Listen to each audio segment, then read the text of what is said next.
Shut up and sit down.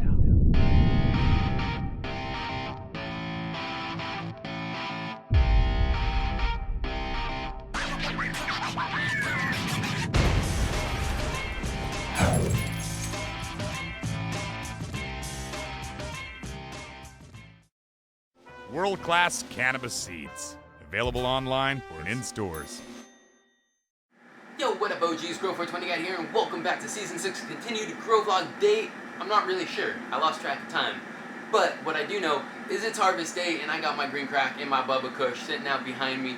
These flowers have been flowering for 8 weeks. Now the recommended flowering time for these plants are anywhere from 9 to 10 weeks.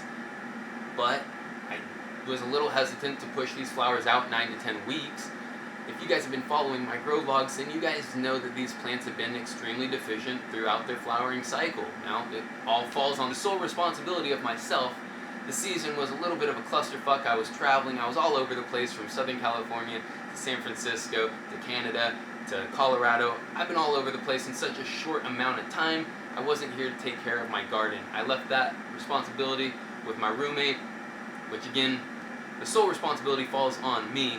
For doing so, I did not leave him a feeding regimen, so about half of these flowers' life cycle have only received water, and that is why they've been so deficient throughout their flowering cycle. Now, week 1 they received flowering nutrients, week 2 and 3 I was gone, so they received water, week 4 I was back, so they received week 4 nutrients, week 5 nutrients, and week 6 nutrients. And then I flushed my plants for 7 and 8 because I was a little scared they wouldn't make it to the full 9 to 10 weeks. I wanted to end the flowering cycle at 8 weeks. Now, around the 7-week mark, I was taking a look at my flowers and my trichome development, and it was letting me know that my plants would be ready to harvest around the 8-week mark. My flowers would be fully matured and ready to come down. Now, I was looking at my trichomes. So trichomes are how you tell that your flower is ready for harvest. Clear trichomes indicate that your plant is immature and not ready for harvest. Milky trichomes is what you want. You want all of your trichomes on your plant to be milky and kind of progressing into this ember phase. Now, ember trichomes are older trichomes and kind of dying trichomes, but they do give you that couch lock effect.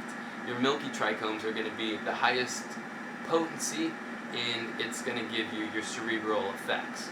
So you want to make sure that all your trichomes are at least milky, progressing into ember before you harvest your plant. You don't want any clear trichomes on that plant.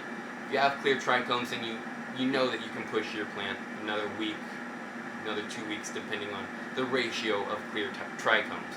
Now, new growers will mistakenly harvest their plant early because they're looking at pistils. Don't confuse your pistils with your trichomes. Those are completely separate parts of your plant.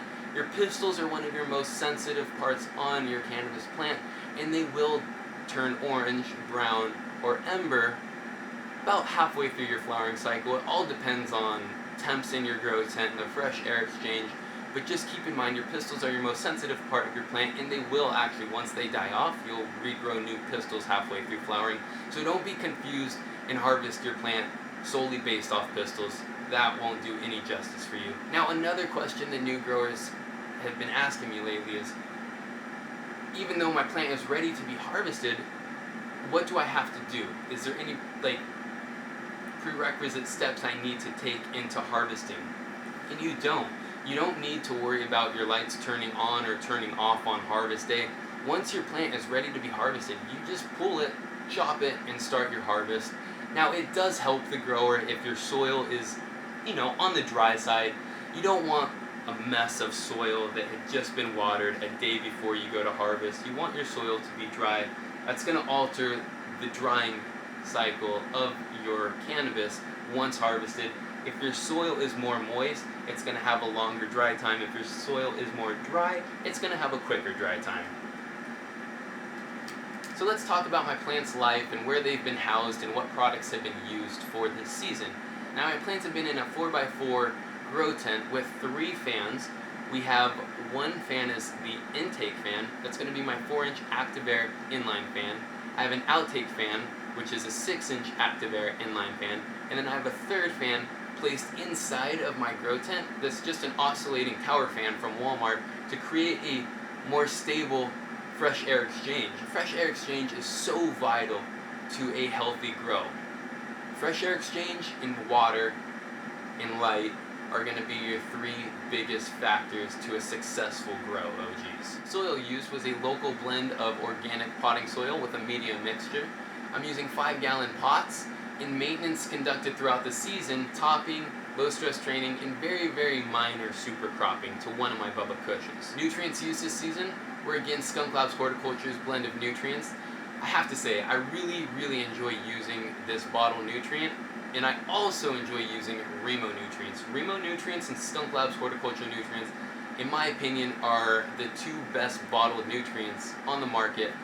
I haven't tried Kyle Cushman's Vegematrix. I really did want to give that a try, but I really kind of want to dive into super soil and just get the full experience of gardening and growing how you should, reincorporating the nutrients into the land that you have stripped outwards, all being organically done. So I really want to incorporate that into a future season, but for the time being, I think I'm going to use Skunk Labs Horticulture's blend one more time. So that's the products I used this season, and a little bit of the maintenance done to my plants for this season.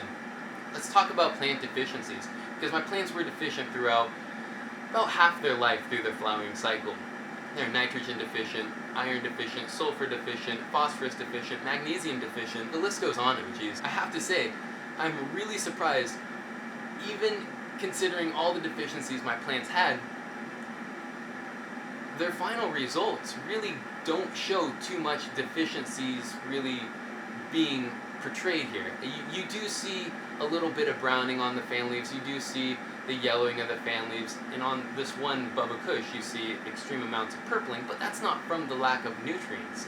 The purpling was caused from being placed in front of my two fans. It was directly in front of my intake and oscillating fan, which cool temperatures create purpling in your cannabis plant. So we got dramatic purpling through the Bubba Kush there, throughout the fan leaves, a little bit of the sugar leaves. It's probably not going to continue inwards to the calyx development of the flower, but it is still very, very pretty to see purpling. You'll notice with Bubba Kush Pheno 1 that some of its fan leaves have been plucked. That's because this particular pheno had its leaves kind of crisp up and turn yellow early on into its flush. My green crack was probably a little more resilient than my Bubba Kush was when it comes to deficiencies and how the deficiencies affected the fan leaves of my plants. Now, my Bubba Kush was a little more sensitive, its fan leaves at least, because they were turning yellow and becoming more crispy sooner than my green crack fan leaves were. My green crack plants, I have to say, were a little more resilient than the Bubba Kush. You can still see a little bit of the brown spotting from the phosphorus and magnesium deficiencies,